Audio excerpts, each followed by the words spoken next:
Okay, again, another day of getting stuff out of the office. A bunch of sets from Daredevil. So, End of Days. This was a really good read from Bendis and Mack and Jansen and Malieve. Dark Knights 1 to 8, different arcs by different writers and artists. Daredevil Punisher Means to an End, full set. David Lapham, so if you like Stray Bullets, you might dig that. And here's another Daredevil Punisher. I like that cover. 4 issues, Daredevil Noir Cocker covers, and they're really nice. Man Without Fear, not to be confused with Daredevil Man Without Fear. Jed MacKay wrote this one. Daredevil Father, written and drawn by Joe Quesada. Zeb Wells had a mini, but we only have 2 parts of it. And Daredevil Man Without Fear, newsstand edition for number 3. First appearance of the Black Knife Cartel and Bullseye, and a full set. These 2 covers are awesome. Perfect Game, Elektra, a Kingpin, Civil War II Accused, and Defenders. This story is great, and it's a tough one to find. Jonah Hex gets to meet his father. It's drawn by Jeff Lemire and written by Jimmy Palmiotti. It's a tough one. And Darwin Cook, Jay Bone. First Maker read. First Jakeem Thunder. And I'd never seen this before. Orion, number 19, part of the Joker Last Laugh. Simonson, and you get a New Gods back issue. A backup story. Another What If. A couple of McFarlane Marvel Tales. Nice Gist X-Men Blue variants. X-Men Blue, number 13. It's a 1 in 10 Kirby X-Men Blue. The recalled X-Men Gold. The X-Men Gold 50th anniversary Cassaday variants. And Swamp Thing. We don't get much of this run of Swamp Thing. I wish we got more, but it just, I guess people keep it in the collections, or I don't know what. You just never see it. There's really cool covers. You know, it switches to the Vertigo thing, so it wasn't really on the stands. There's one stray Alan Moore. Batgirl, the latest one. Fight Girls. Art Inside and Out by Frank Cho. Armored number 4. And Captain Carrot, The Amazing Zoo Crew. Almost a full set. A bunch of low-grade Canadian price variants. I think we were missing 1 issue, so didn't make a set. But if you love the animal stuff, there you go. A couple of 2-buckers. And Weapon Zero Silver Surfer, Silvestri art. A couple of stray issues. This is Joe Benitez stuff. This is the full 0 to 15 set. And this is the first set, counted backwards. T-4, T-3, all the way to T-1. We had some common X-Men stuff sitting in the back, so here's a few annuals and some modern.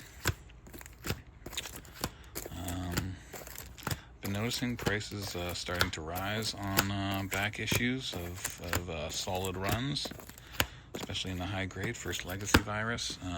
I've been telling people about this run of Uncanny for a long time, like Matt Fraction and Kieran Gillen. They've been going up, and that's great because maybe people are actually trying to read it and trying to get it, and who knows. But anyway, awesome Greg Land and Terry Dodson covers. But if you haven't read this run, I recommend it. There's no trade imprint or anything to, allow you to just read it in one go. And then before them, Brubaker. He did more of a kind of a space odyssey with the Shi'ar. I did not get this one read, but a couple of people recently have said that it actually was quite good. And Brubaker is a good writer, so I guess that makes sense. A couple of oldies, Strange Tales. This has the first mention of Eternity. Second S.H.I.E.L.D. appearance. First Metallo and the Fixer. First Umar. First John Buscema art at Marvel. Last issue with Doctor Strange and Nick Fury. They go on to have their own titles.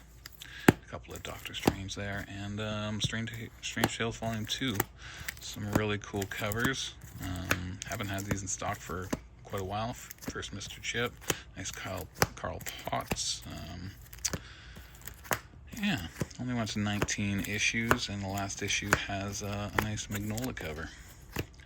There's a one-shot, second Hawkeye, third Black Widow, some Invaders, some of the early stuff, first full U-Man, and some early Sergeant Fury. War is Hell, which reprinted some old stuff, and Amazing Spider-Man. We're still working away, so we've done some 400s and a little bit into the 300s. You'll see the Stray newsstand in there, like that one. First cameo of the Black Tarantula. But yeah, we've been out of stock of this run of my Amazing Spider-Man for such a long time, like First Lady Octopus. It's been crazy.